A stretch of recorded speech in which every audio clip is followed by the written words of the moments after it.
Hey everybody, it is Thursday. I don't even know what day it is.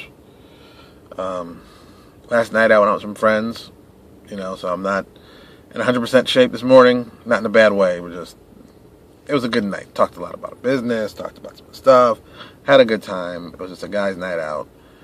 Proving once again, at 40, almost 43, yeah, I can't be doing that every night. That's not that good. So, let's move on to more fun and interesting things while you're watching the video.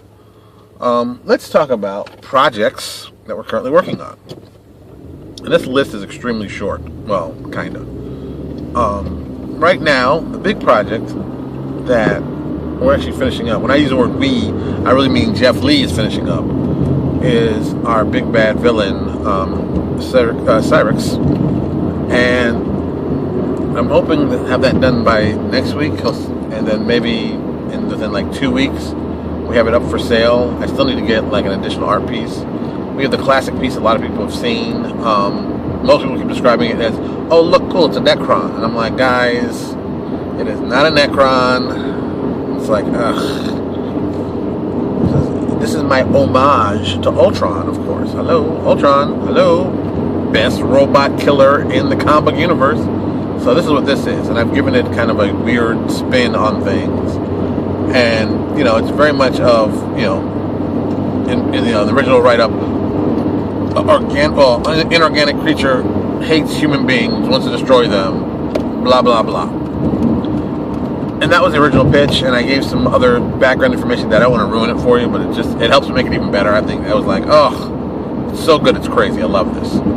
So we had some more stuff to it, and I turned it over to Jeff Lee, and I'm assuming Jeff's going to give it his special touches, which is going to make it even more crazier than that. So I can only guess that Jeff's going to make this thing so disturbing that maybe I'll get some, some phone calls about it, which I really like. I like when I get those phone calls saying, oh my God, this is the craziest thing ever. I got to play it in my game. I'm like, then we've done something right. That's good. That's good. Also, back to our Kickstarters. We've gotten in 2 sections of the stuff for Obsidian Apocalypse. We got the environments back, which I haven't looked at all. I'm supposed to be looking at that. That's what I'm planning to do. I'm planning to do that this weekend, since it's a 3-day weekend, is go through a lot of that stuff and look at it and go through it and find out where we are. But I'm pretty sure we're pretty further than I think we are. But it's like, oh, we just need this. Oh, we need this. Oh, we need this. So I'm like, I don't have to call that many people for stuff. I've got to call Owen Casey Stevens. I got to call him for 2 things. One is for our free RPG Day products. We've got to get him finishing up his sub-level he promised as a threshold goal, which I'm hoping to get that together and put that out. And then 2, I got to write up for stuff for Obsidian Apocalypse. We're just busy. We're just very, very busy, which is a good thing. Which is a very, very good thing. I've been very, very happy with everything going on right now. It's actually, after last week's, craziness, and it's finally dying down this week. I'm just cleaning up like little loose ends here and getting it all done. But it's, next week, after Labor Day, of course, we'll be back to normal, back to a little more structured schedule. I know people have been emailing me saying, hey, what's going on? What's going on? I'm like, dudes, I am taking a little bit of a break because this thing at work almost killed me. So that's why I'm like, ugh. So, with that said, what are we going to talk about today? Let's talk about freelance work. Because apparently in the last 3 weeks, everybody and their mother has been coming to me for freelance work, which is kind of interesting in a good way, but also one of those kind of bad ways. Because it's the way of, okay, how much work do we have available? What can we do? What can we put something on people? And it's not just, not just new people looking for work. It's also old people I've worked with have come back and been like, hey, you got something for me. It's like, wow. This is kind of a bad time because I got this stuff going on at work and I'm really focusing on this stuff. So now you've got to kind of restructure what you're doing plan-wise. On top of that, also, I've had some artists who've decided that they want to finish the work. They want to start the work. They want to go I'd say 75% done.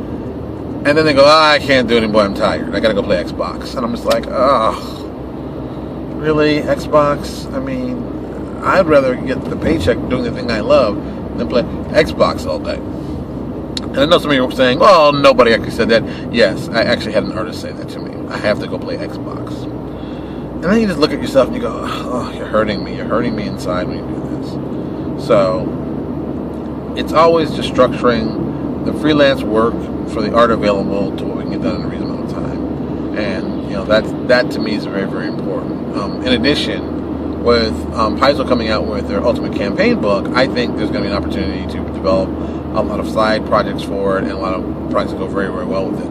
From what I've seen, which is not that much, and what I've heard, which has been a whole hell of a lot, this is a great book. A lot of people are very happy with this book. A lot of people, I guess like me, who like the mini game aspects are going to like this. There's a lot of cool things that we can do.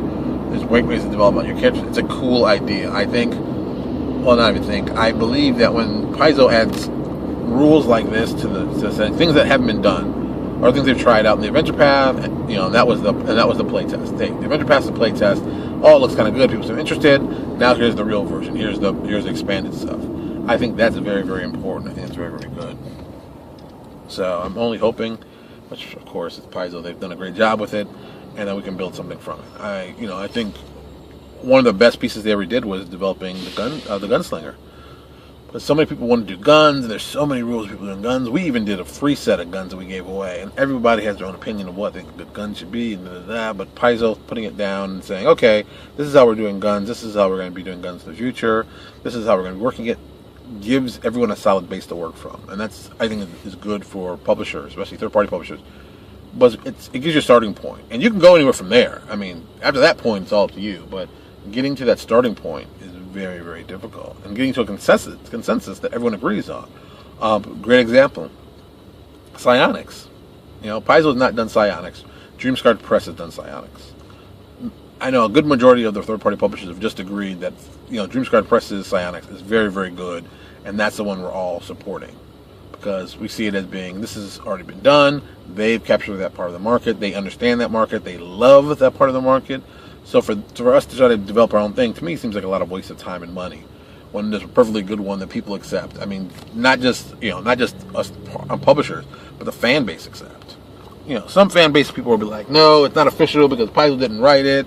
It's not official, and I never understood that. To me, you'll have the same guy write a product for himself. Jason Bowman, for example. He'll do a product, and people say, oh, it's not official. I was like, doesn't matter if it's official. It's the same guy. Well, it's not Paizo official, so it's not official. You can't. I was like, what are you talking about? Do the rules work? Well, yeah. Does it do something good? Yeah.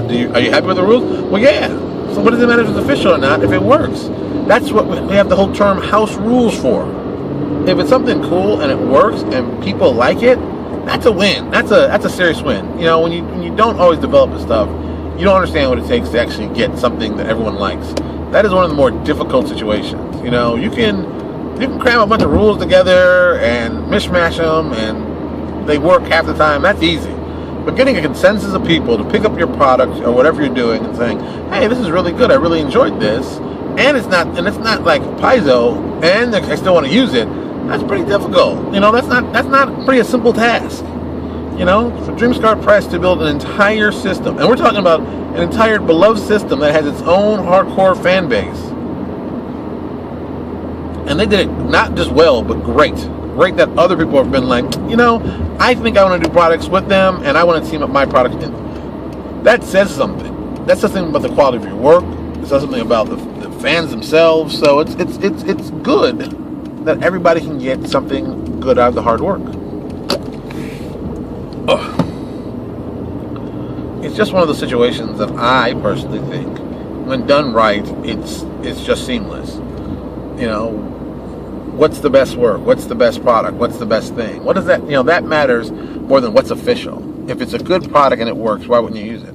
You use Bruce Lee's concept of it. Bruce Lee said, I don't care what style or system it comes from. I'm just going to use it. If it works well, use it. If you don't, just discard it. That's the plan. That's the way I believe it should work. And official, non-official, hey man, is it good? Well, then use it. That's what's really official. If it's good, that's the one people need to be looking out for. How good was the product? Oh, I used it. It was great. I loved it. Boom, it's official. Oh, it stunk up the room and people hate it. Well, that's not official. It's just that simple. But there will be people who believe in. Well, there's also a group of people who play Pathfinder Society who are very much is it official for PFS? I need to know if it's official for that. And it's like, is this official to play and have fun with? Because I understand that some people's need for PFS, and some people take it the wrong way too. Kill monster, get treasure has been the phrasing I've heard from it. But I think if you play and you enjoy playing, whatever style you enjoy playing, it should be fun. And I understand that you can't use everything in PFS. And I would love for Paizo to open that up. But I understand why they don't. It makes total sense to me. I totally get it. And as a business person, I totally agree with it. As a gamer, well, that's a different story. But, I can respect them for that. They put together a great system. It plays. They have tons of adventures. They have tons of judges who want to play and keep expanding it. That's great. That's all a good thing. And that's what you want to do. And that's a positive. But at the same time, you hear people complain, "Oh, I can't use my luck bringer in a PFS game, or I can't use my machine smith in a PFS game." Yeah, you can. Those are not, and that's just the way. That's the way they suggested. That's what they wanted. I totally understand, and like I said, I support them. But if there was a way to do it, I think it would be good for it'd be good for us all. Some of these classes are open content available at D20 PFSRD, and you can see if they work or not. And people have vetted them. So I think if they could find a way to maybe do, third-party ways or third-party guys attached to it, or make a system where you could send it to them to develop or something, that'd be great. Maybe you couldn't send your entire world, but it's like we said, hey, we've got a class that's gotten very, very popular. People seem to like it. We want to add it to this. Can we do that? And we'll open up as open content. And that thing, that would be interesting. Because I know, hey, man, there's some people out there who would like to play a machine smith in PFS. I know that. It's a cool class. We made it to make it a cool class. I know there's some people who want to play the Luckbringer. They like that class. They said, "Ooh, this is a great class. I think I would love to play this class." And it all depends. It all depends on what people want and what people want to do. And it can get crazy quickly, and can get bogged down quickly. That's the other part. But maybe one day. These late nights and early mornings. All right, I'm almost at work as usual. I'm stopped at a light here. I'm trying to turn. But that's about it for me. So keep on the lookout for next week or the week after. We're going to have another Enemies of New Exodus. I'm hoping to have more Obsidian Apocalypse up to show people. I'm hoping to do the t-shirts this week for both that and the New Exodus ones. So it's like a t-shirt buying extravaganza. So I'm going to be busy. You stay out of trouble and have a lovely week. I'll talk to you all later.